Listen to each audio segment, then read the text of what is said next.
Welcome to this exciting book launch event. My name is Dr. Corinne Lennox, and I'm co-director of the Human Rights Consortium at the School of Advanced Study at the University of London. And we're very pleased to be co-hosting this event today.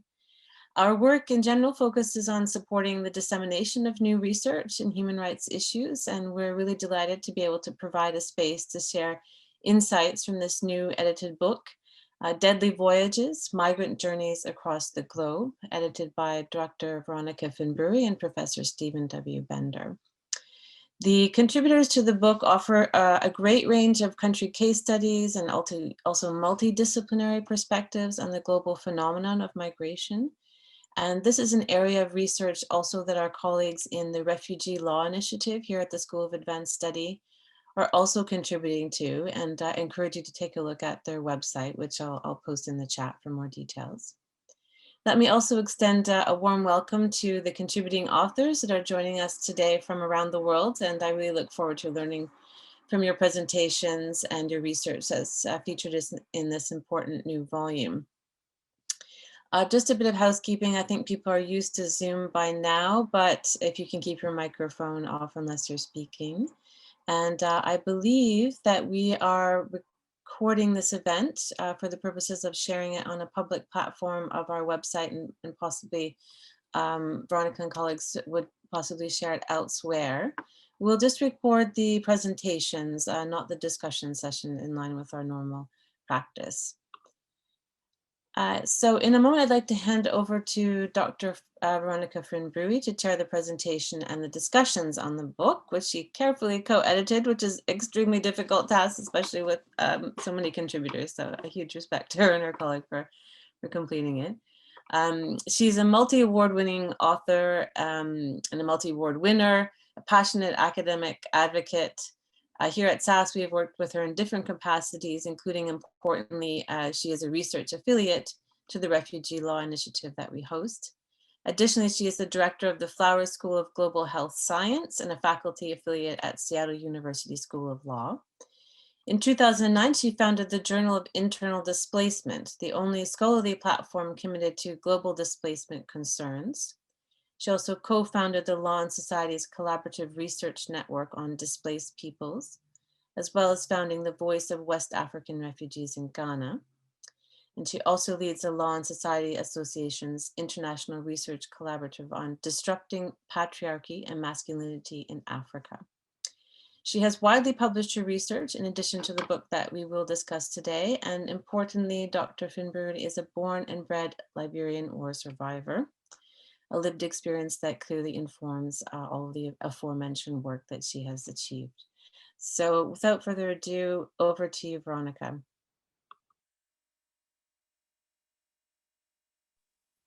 Thank you very much, Corinne.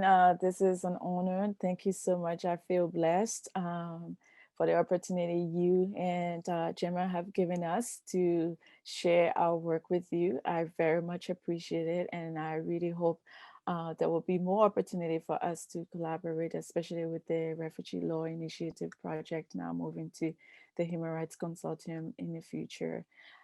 Without further ado, I will start by introducing my co-author, Professor Stephen Bender.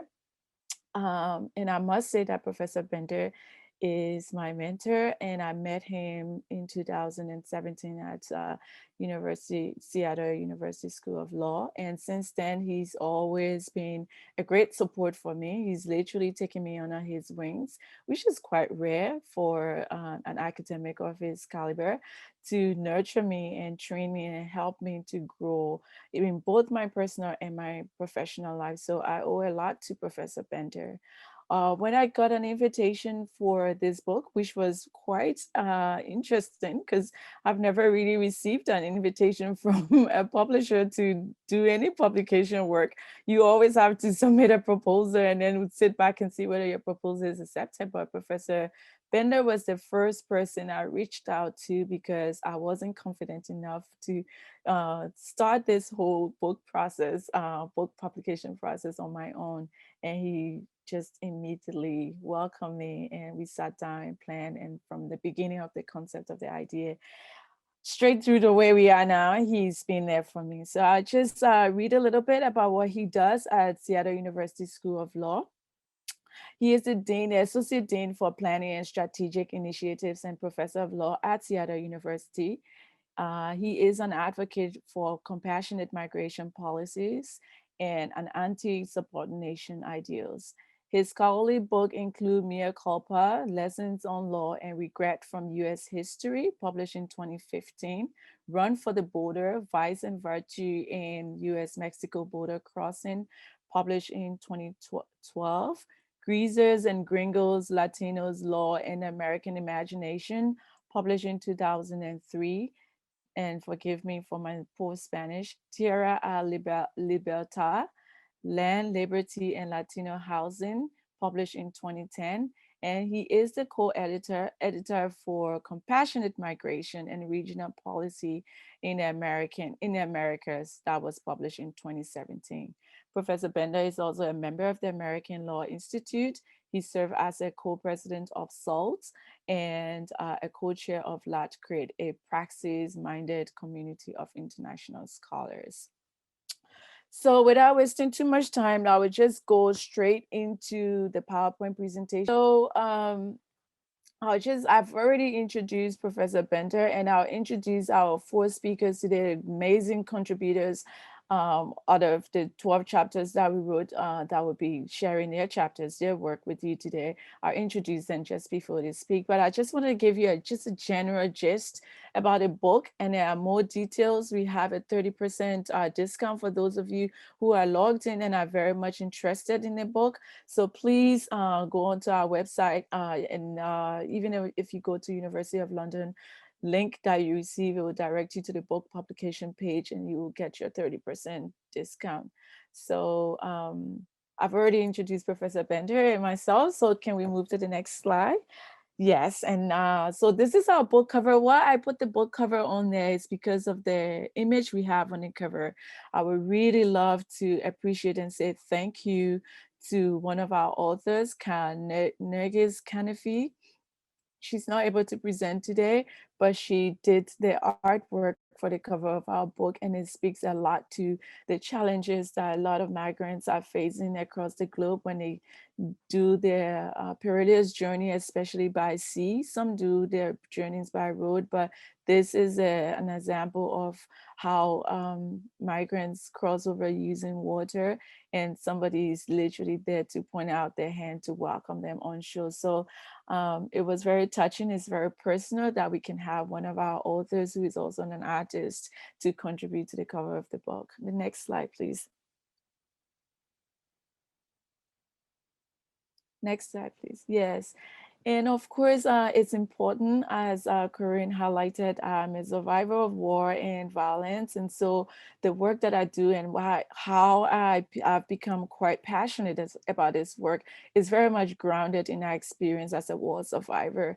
And so there is no other way to express that and share that and appreciate that than to dedicate the book to my fellow migrants that continuously make these treacherous journeys across the world. Next slide, please. Next slide, please. Yes. So next one, please.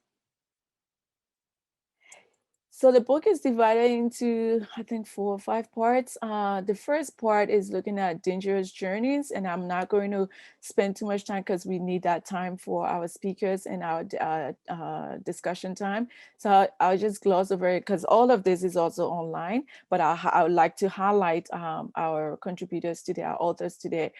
So can we go to the next slide? And when I see our authors presentation chapter, I will highlight that. The second part focused on the refugee narratives, which Maya Grindler will be presenting on today. It's amazing work that she has done, and she continues to do this work with her current PhD dissertation and research work. Her topic is on refugee status for survivor of dangerous journeys, establishing a nexus for nationality. This is a novel topic. This is a very innovative approach that Maya brings to this topic, and we are all excited to listen to what she has to bring in this light. Next chapter, please. Next slide, please. The third part of the book is focused on life and death. And of course, Professor Bender chapter is in this. He's not presenting today. He's in the background to support, but his chapter is also a very innovative and new thoughts, new perspective about not just people leaving from their home or from their origin, places of origins, but when they go back, what is happening to them, and he make that focus specifically on the Americas. Next slide, please. Our fourth part is focused on climate change, and we have Michael, Dr. Michael Denny, who will also be presenting, and I'm really hoping Michael is already logged on by now, but I will introduce him later, and he will be focusing on cross-border climate-induced migration in the African Union. What are the legal implications and policies interventions? Next slide, please. This is the last part, and it's focused on law and policy. And Dr. Tarini, Professor Tarini Mehta from India, she will be talking about environmental refugees from Bangladesh that are actually coming to India, and any avenues for their refuge when they're hosted in India. So I hope Tarini is also on. And of course, my chapter is the last one where I focus on AU and EU law and policies as it pertains to African migrants that are crossing the Mediterranean, but I will not be presenting today. All right, so I'll just highlight, oh yeah, sorry, the last part of, so the book is divided into five portions or 5 parts, and the last part is on, the last 2 chapters is by someone from Ethiopia, and the last one is from Canada. So, but these two authors will not be presenting today. So, like I said, I won't take too much of our time to talk about their chapters. All right, I think this is the last part. We can move to the conclusions. I would just like to highlight the first 3 conclusions our book came up to. I mean, there are 6 of them generally, but because for the sake of time and to give our speakers enough time to speak, I will highlight the first 3. Overall, our book coincides with the urgency of increasing number of displaced populations due to violent conflicts, insecurity, natural disaster, and climate change. And I apologize for the small brain. I was trying to reduce the number of slides. The next conclusion that we came up to is this interdisciplinary book calls for a transformation in migration policy with drastic reduction in the peril migrants across the globe face when compelled to make treacherous journeys.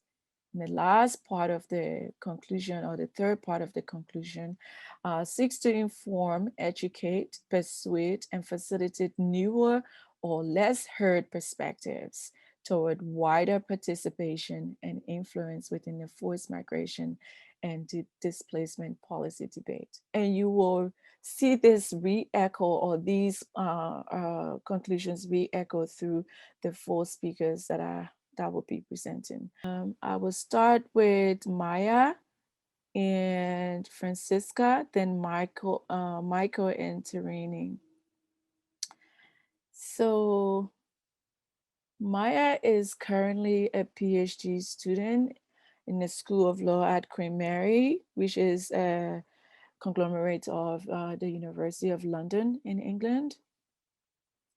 And she will be presenting her chapter, which is chapter 4, and it's on refugee status for survivors of dangerous journeys, establishing a nexus to nationality. The next speaker in line will be Francisca. Let me get down to Francisca Zanka, Dr. Francisca Zanka. She did her chapter along with Dr. Nicholas Holton.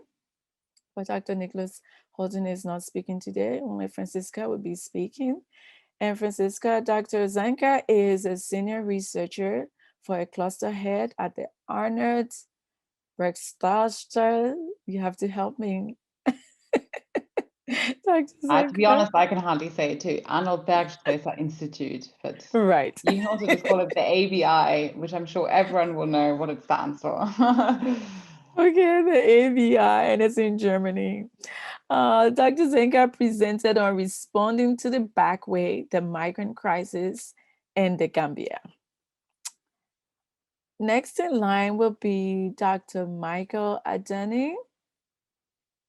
Dr. Michael Adani is a lecturer and a coordinator of the MPhil Environmental Planning and Development program at the Department of Planning at the University of Energy and Natural Resources in Suriname, Ghana.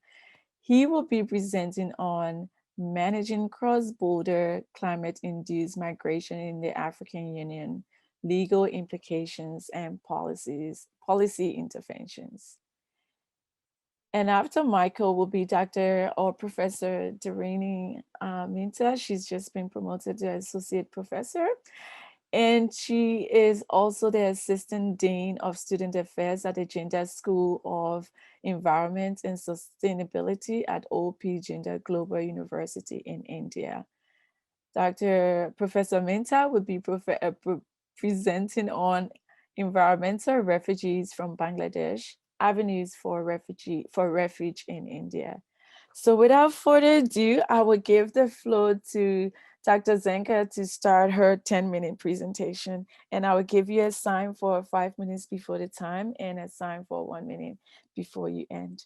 Please take the Okay, I thought Maya was starting, but I'm happy to start. Yeah? Okay. Oh, sorry. Did I say Maya first? Okay, Maya, please take the floor. Okay. I mean, I don't mind, but I'm also happy to start. Yeah, thank you so much, Veronica, for this lovely introduction. And obviously, thank you and Professor Bender for not only organizing today's event, but also for this amazing opportunity to contribute to this really great book project and for all of your hard editing work. And thanks to Corinne and the School of Advanced Study for having us. So as Veronica said, I'm doing my PhD and I'm now actually in the 3rd year of the PhD program.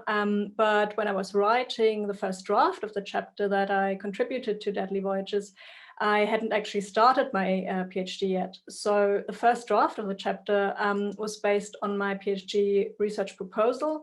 And then based on the editor's really helpful comments and feedback, I did the revisions for the chapter over the first 6 months or so of the PhD. And this was such a great experience because writing the chapter also influenced the ideas that I pursued and am still pursuing in my PhD project. So the reason I mention all of this is that even though I'm now slowly nearing the end of the PhD, hopefully, the ideas presented in the chapter were then and still are research in progress. So, as Veronica said, the title of my chapter is Refugee Status for Survivors of Dangerous Journeys, Establishing a Nexus to Nationality. And like many other contributors to the book, I'm interested in options for protecting people who have to undertake dangerous journeys. And I'm coming at this from a legal perspective, and the legal framework for protection, which I'm examining as refugee law.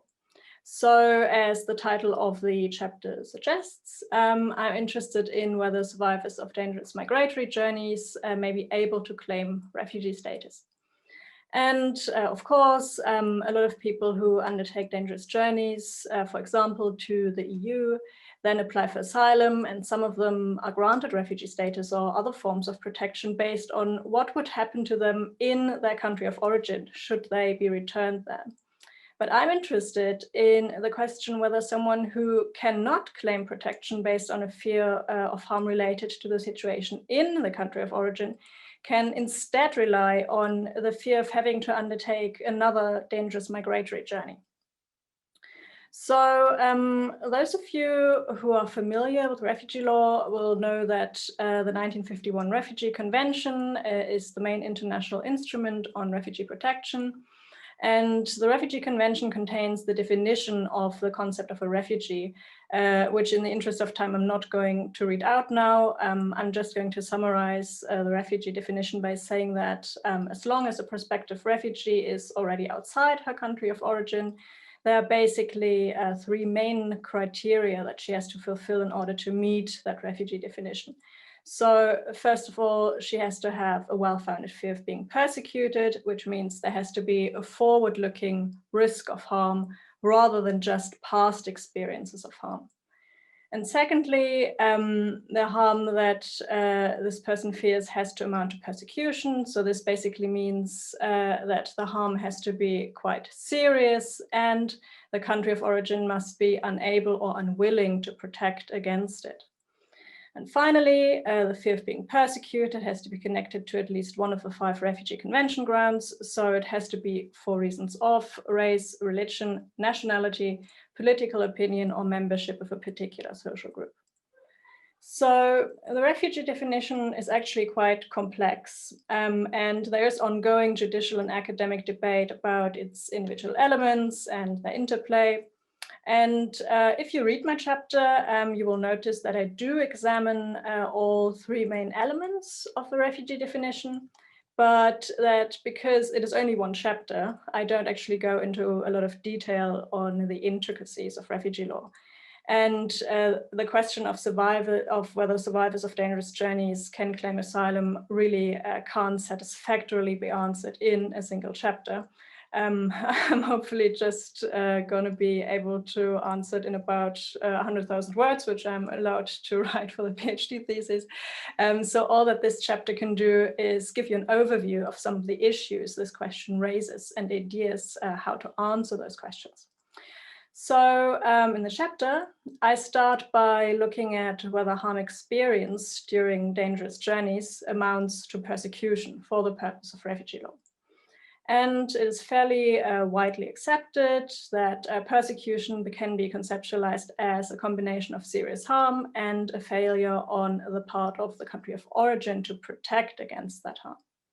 So based on this, it is actually pretty clear that the serious harm aspect of persecution is present during dangerous journeys. So people who migrate irregularly frequently experience physical and sexual violence, forced labor, deprivation of liberty. So basically very serious human rights violations. We only have to think of the treatment that irregular migrants experience in Libya, or say people dying trying to cross the Mediterranean Sea, to understand that harm experienced during dangerous journey is extremely serious. So the more difficult question is whether an irregular migrant's country of origin can be said to be unable or unwilling to protect against harm experienced during dangerous journeys. So at first glance, it may seem that the country of origin can't really do anything except possibly offer diplomatic protection to its citizens who have left its territory, which would not really be of much use to them. Now, in the chapter, I focus very much on the discrimination inherent in the international travel regime and what countries of origin could do to counter the fact that rather than simply taking a plane to reach Europe, their citizens have to travel by dangerous land and sea routes. And as you may know, for many people in the global south, regular travel to the global north is pretty much impossible because of visa restrictions and entry requirements, which are very difficult to meet for most people. So from a state protection point of view, I argue that irregular migrants' countries of origin are unable to protect them from dangerous journeys because they are unable to negotiate better entry requirements for their citizens. I do have to say, though, that my research has evolved a bit since writing the chapter, which I think is normal over the course of the PhD. And even though I still think that this is an important aspect of the failure of state protection inquiry, I have come to think that the situation in the country of origin that causes, as it were, a person to leave also has to be taken into account for the purpose of establishing failure of state protection, which is an idea that I basically reject in the chapter. But if you're interested, I'm happy to talk more about this during Q&A. So assuming that harm experienced during irregular migration amounts to persecution, the next question is whether there's also a nexus to refugee convention grounds. In my PhD research, I consider a number of different ways of establishing the nexus requirement, but in this chapter, I focus on the refugee convention ground nationality. And what I argue is that this convention ground, which is often seen as meaning something like race or ethnicity, can also be interpreted as meaning citizenship. And essentially, citizenship determines a person's ability to travel legally and safely because visa requirements are imposed according to citizenship.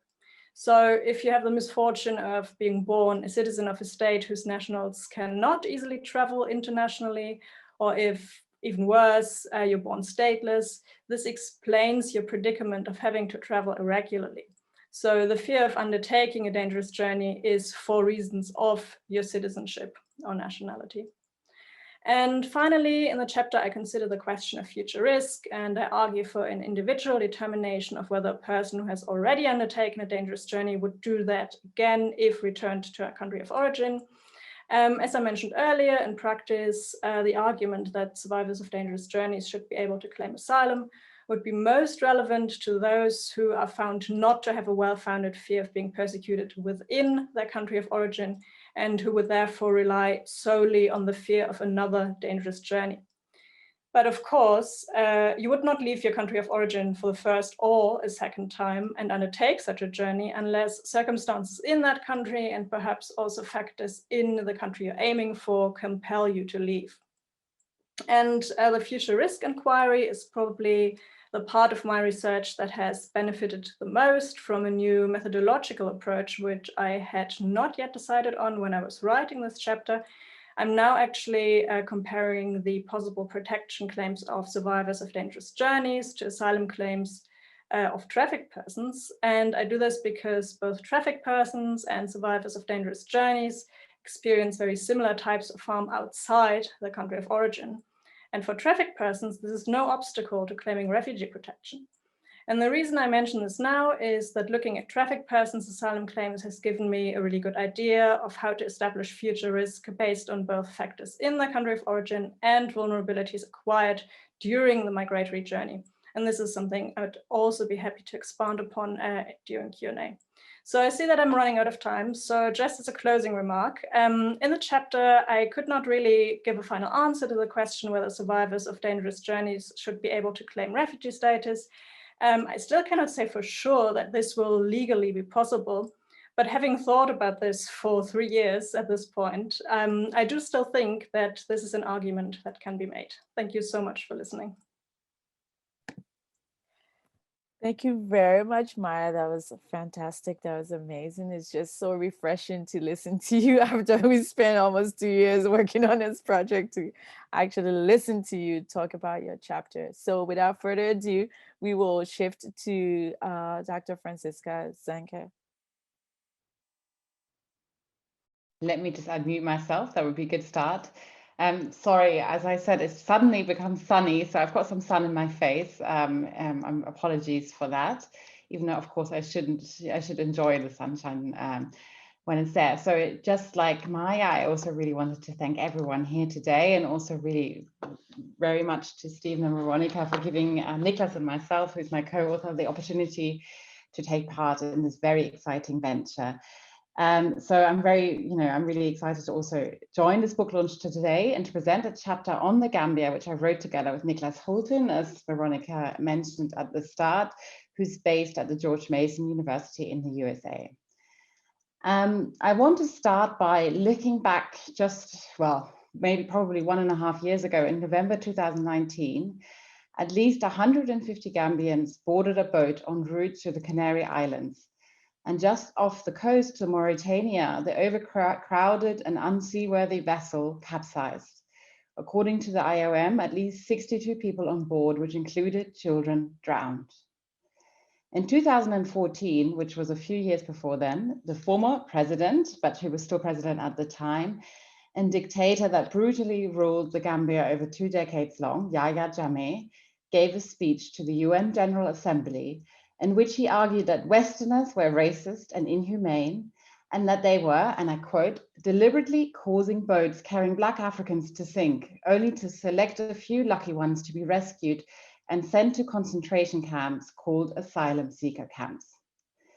Now, his policies did very little to stop people from wanting to or needing to leave the country, nor was his human rights record acceptable by any measures, but the inhumaneness of the journey that many Gambians undertake still rings true to this day. And I think very much also links up to some of the sort of things that Maya has just mentioned in her chapter. I want to sort of very briefly introduce our chapter. What we did, we looked at Gambians leaving the country and returning across sort of two different regimes, including this former dictator, Yahya Jammeh, who I just mentioned, but also the current president since 2017, Adama Barrow. Drawing on this, we looked at the political implications sort of migration has for the country, and in particular for the relationship to the European Union. We showed sort of the many different intertwined reasons for migration and why often a sort of single course approach to addressing migration, which is often the case, will not and does not work.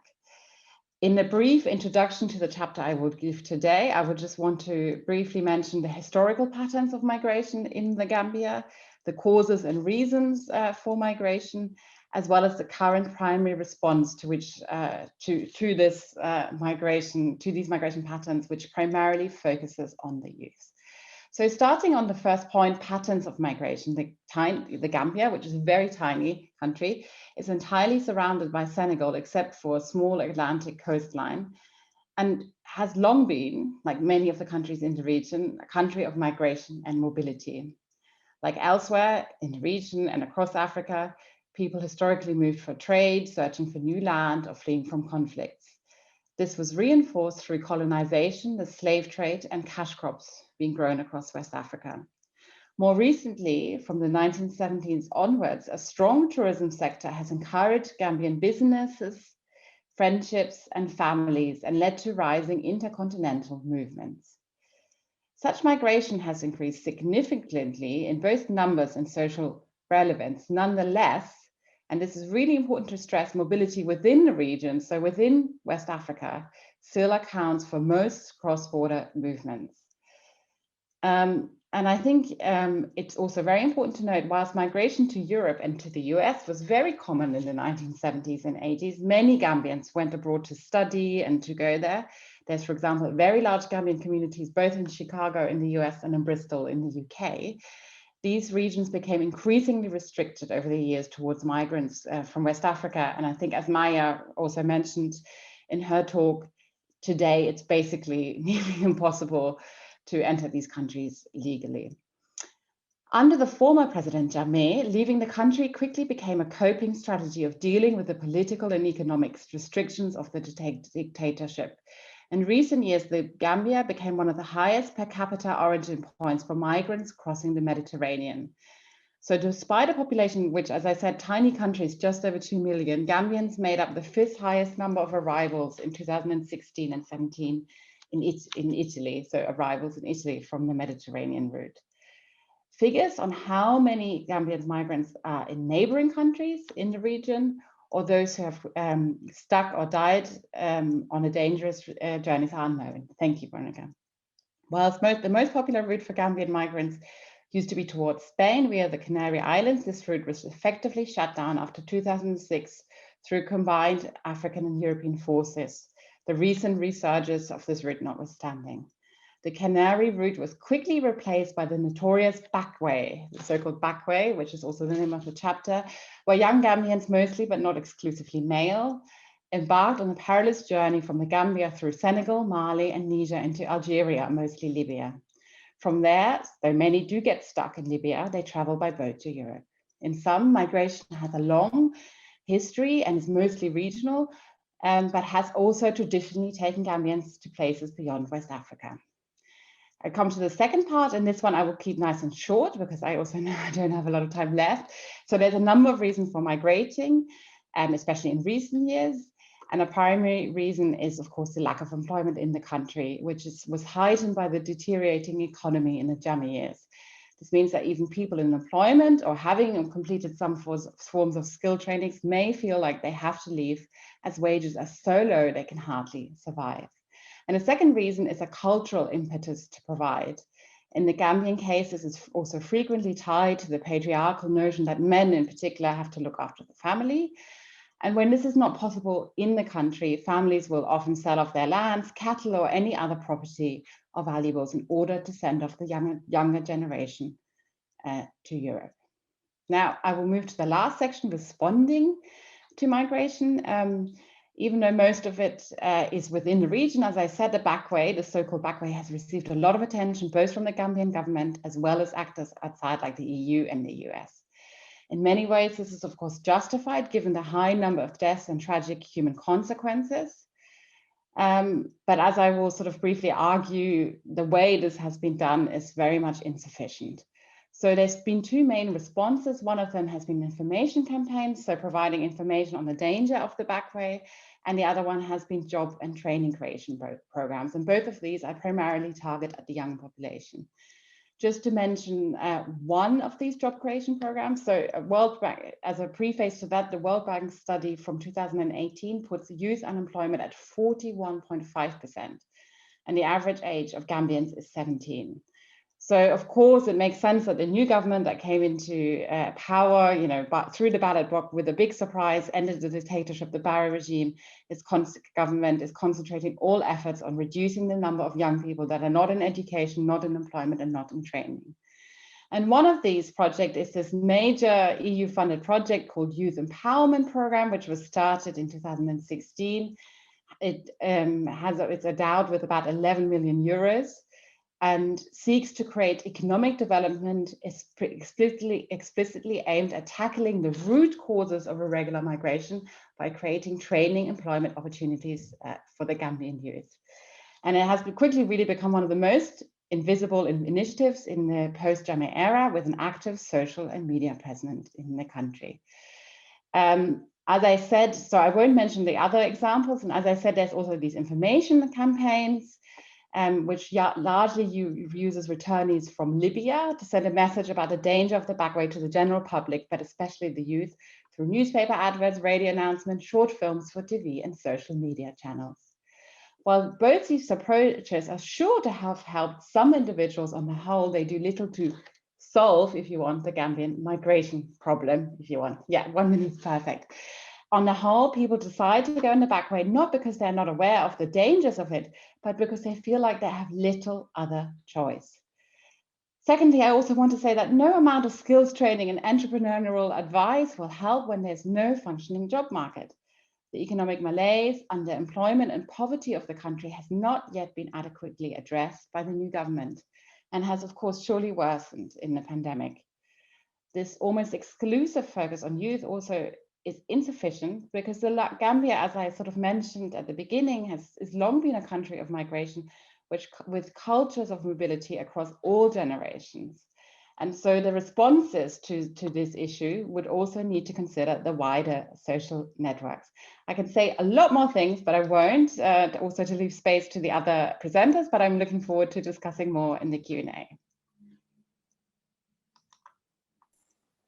Thank you so much, Dr. Zanga. Your presentation actually drives home personal experiences, of surviving the war in Liberia and finding alternative routes, to escape rebels' attack. And sometimes we'll call it the back way, the back roads, and roads that the rebels are not on. And yeah, it just brings up a lot of those painful experiences surviving the war in Liberia. Thank you very much. And I'm really hoping that you'll be able to expand on some of those issues during the discussion time. Moving on, our next speaker on track is Professor Tirini Mehta. Tirini, you can have this space now.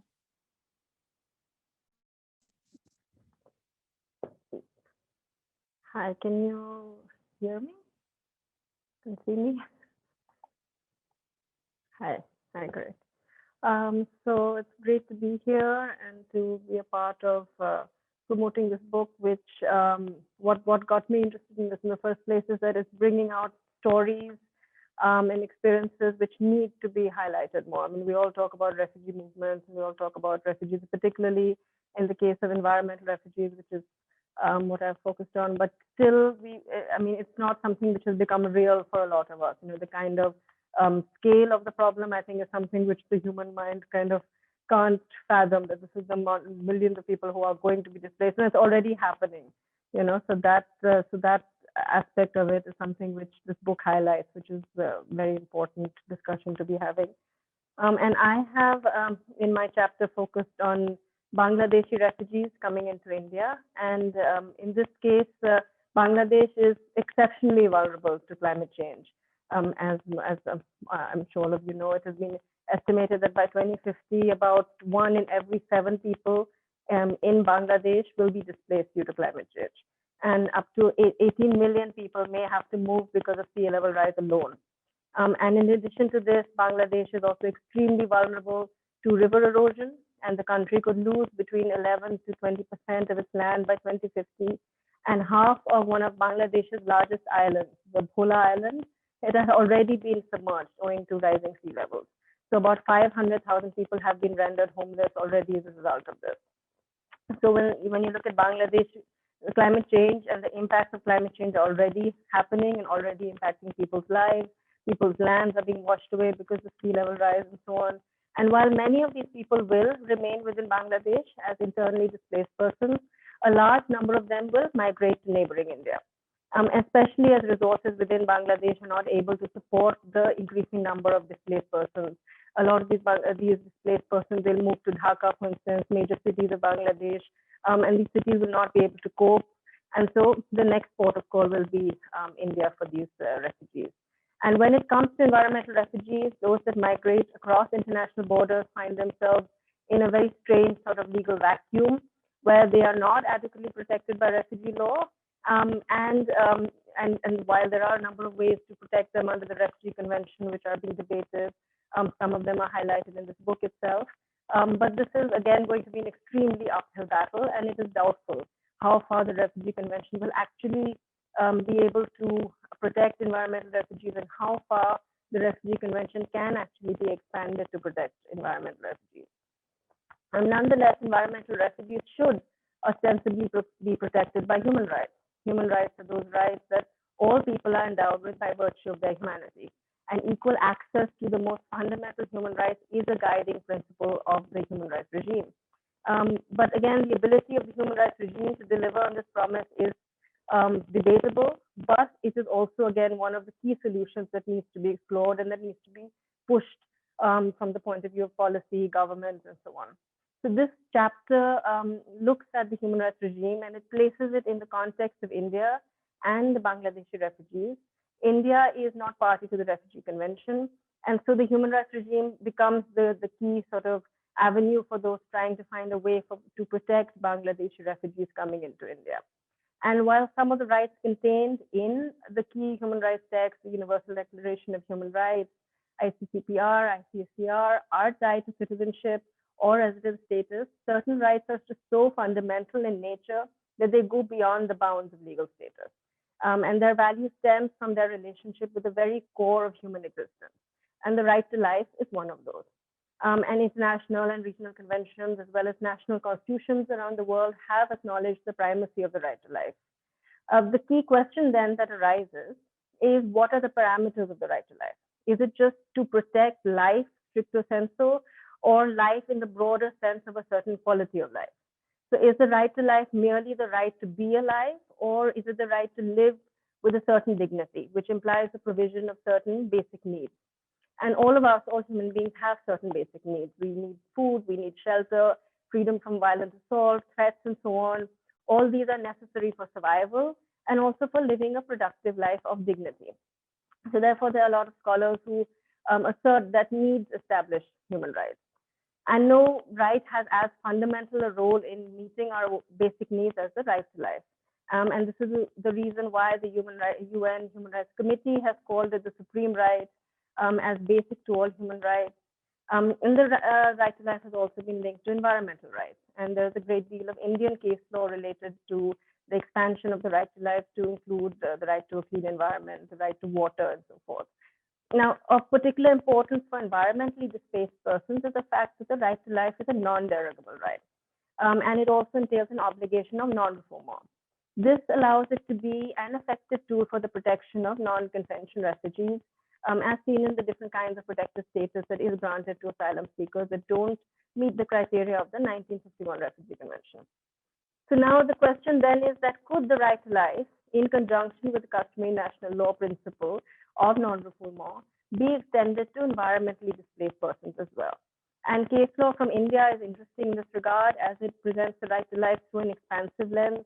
Indian courts have envisioned the right to life as an expansive right that applies to all people, and that includes a number of socioeconomic and environmental rights. And its development from a classical negative right, which is how it is framed in Article 21 of the Indian Constitution, to a positive right that carries obligations related with socioeconomic and environmental rights, has been a result of creative judicial expansion of the rights based on a vision of human dignity, with the goal of these cases being the creation of a humanitarian jurisprudence. And in this way, the right to life has become a powerful weapon for the protection of a wide array of rights and interests for citizens as well as for non-citizens, with the underlying motivation of the approach being the value given to human dignity. And you see this also in statements coming out of UN bodies. So you have the UN Commission on Human Rights, which has acknowledged that the right to life encompasses existence and human dignity with the minimum necessities of life. And similarly, in the 1978 seminal case of Maneka Gandhi Union of India, the Indian Supreme Court similarly brought the concept of human dignity within the purview of right to life under Article 21 of the Indian Constitution. So human dignity has become a key value in terms of the expansion of the right to life, and of course, it's the key value for natural law philosophers and their focus on rights, human rights, and the purpose behind and underlying the human rights framework. So now, with this kind of a context, then you can also then see why Indian courts have been able to expand the right to life to cover socioeconomic rights and the interconnection between human rights, right to life, and other rights such as the right to health, right to livelihood, and so forth. And of course, the key importance of the right to life for environmental rights.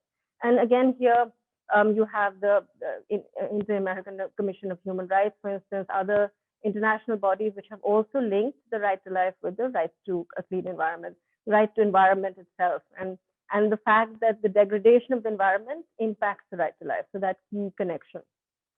Now, all this then in the Indian context also gets connected with the fact that the right to life has been within Article 21 and the right to life, the right and the international legal principle of non-refoulement has been connected by the Indian Supreme Court. And there's a number of cases in which Indian courts have prevented the deportation of political refugees by relying upon the need to protect the right to life and respect the customary international legal principle of non-refoulement. So I have a minute left.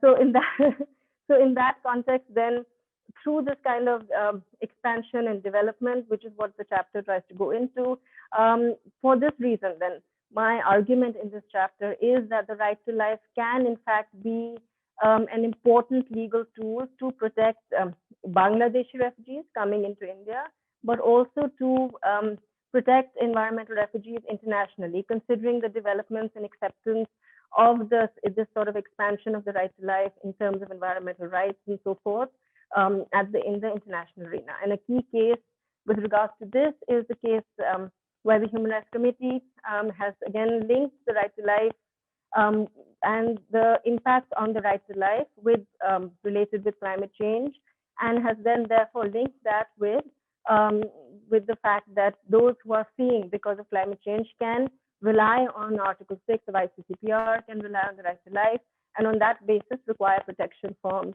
refoulement and the connection between non-refoulement and the right to life and climate change. This is the Human Rights Committee's decision in Katiota v. New Zealand. So again, another very positive development in this regard in the international arena. So in this sense, this argument can be developed further, and perhaps through this, one can actually find some sort of a more immediate solution to the problem of environmental refugees than the Refugee Convention, which would be a slightly longer, maybe more arduous path. Thank you. Thank you very much, Dr. Mehta. That was just amazing. I can't even begin to imagine how complex and challenging it is to make this chapter a reality. It's a very potent example of why the refugee regime need a reform. Maybe the new perspective should be, we should address refugee, climate change, refugee issues from national and regional approach rather than an international one, because each country has a unique experience and situation. So thank you very much. We will now have our last but not the least speaker, my dear friend and brother from Ghana, Dr. Michael Adani. Michael, please take the stage.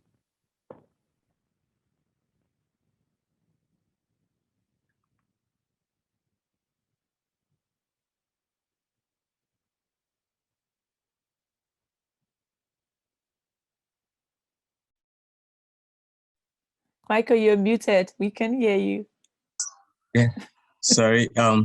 So I bring you greetings from Ghana, and I accept profusely for being late because of the time difference. I would like to thank the editors, Dr. Veronica and Professor Benda, for this opportunity.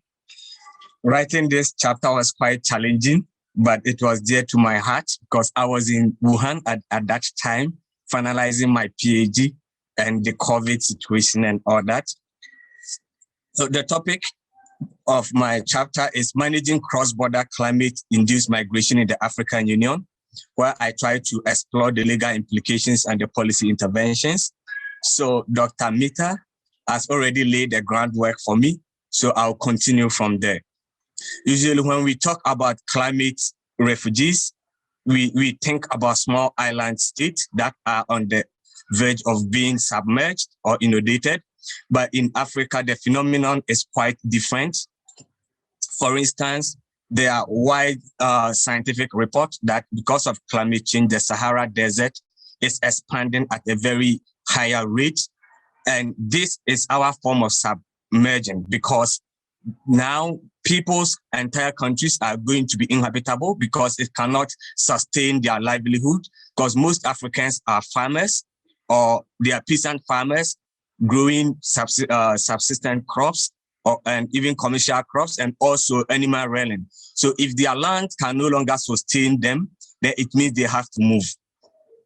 But unfortunately, this is not a conversation we are having at the international level because people think it's a unique African problem.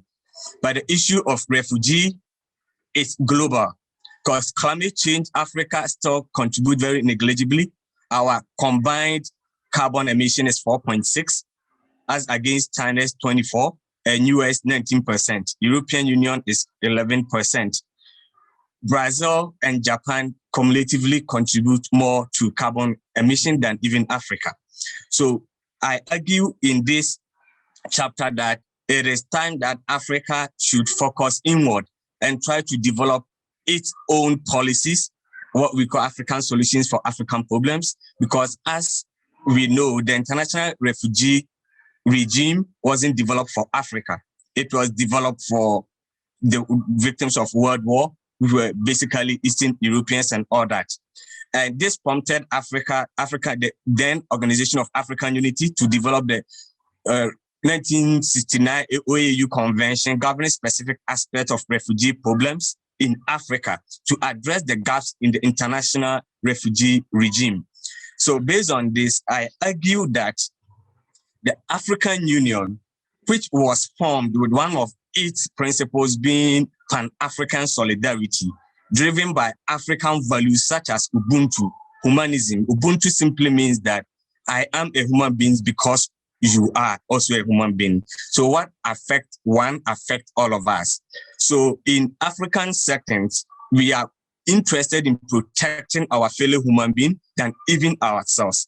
And that is what informs Pan-African solidarity.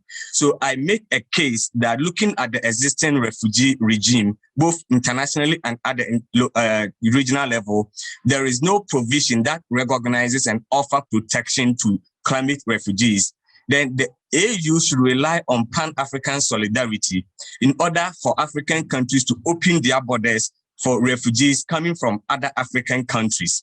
But the first step is that climate refugees should be recognized.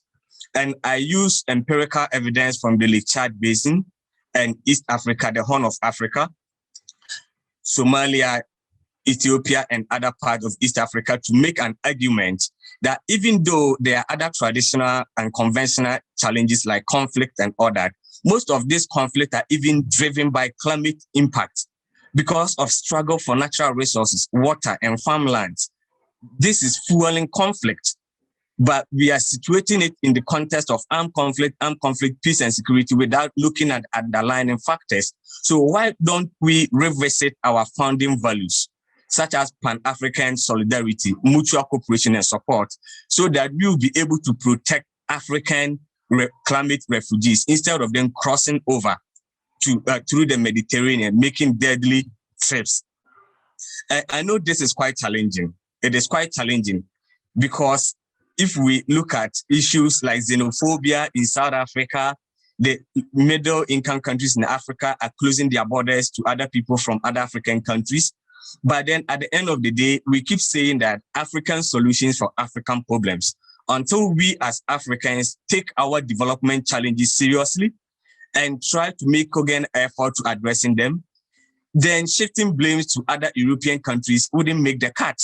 So it is time we really look within the African continent for solutions. And this is not only about climate refugees, but also addressing underlying development challenges like food insecurity, water scarcity, lack of arable lands, land grabs, and all that, because at the end of the day, all this come together to aggravate the impact that people are already feeling because of climate change.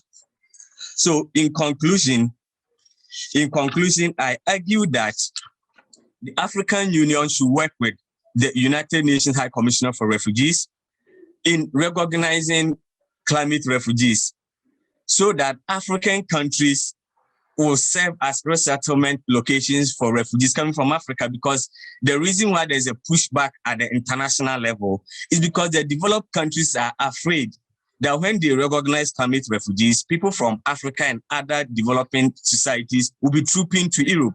But if other developing countries are accepting climate refugees, then it will become a bit, other countries become a bit relaxed in opening their borders, because now in terms of morality and all that, the argument will be very forceful and persuasive. Unlike now that we are trying to make a case for people from Africa and elsewhere to be going to the developed countries. So I argue that if we rely on legal instruments, it's going to be very difficult. It's going to be very difficult, even if we look at the trying to establish connection between climate change and human rights and all that. People make all sort of arguments, including the causative, the causes and all that. That climate, the emissions, we cannot track emissions from a particular country to a particular climate event and all that. But in terms of morality and solidarity, we are all human beings. And we know that if we want to protect our collective value, then we have to protect our individual value. And therefore, the very dignity and value or worth of climate refugees is as important as our collective value as a human race. So I argue that we need to adopt extra legal approaches. And this is solidarity, mutual cooperation, and support. Thank you very much. Wow, that was fantastic, Dr. Adani. That was amazing. You actually complemented Dr. Zanger's argument about locals and the Gambia and local African countries taking responsibility and turn the whole legal regime on its head and saying, let's throw that out of the window and look at the basic aspects for our existence, that is, we are all human beings. So thank you all very much. Great timing. And besides that, Dr. Adani, you also shaved out some 4 minutes for us. So thank you very much.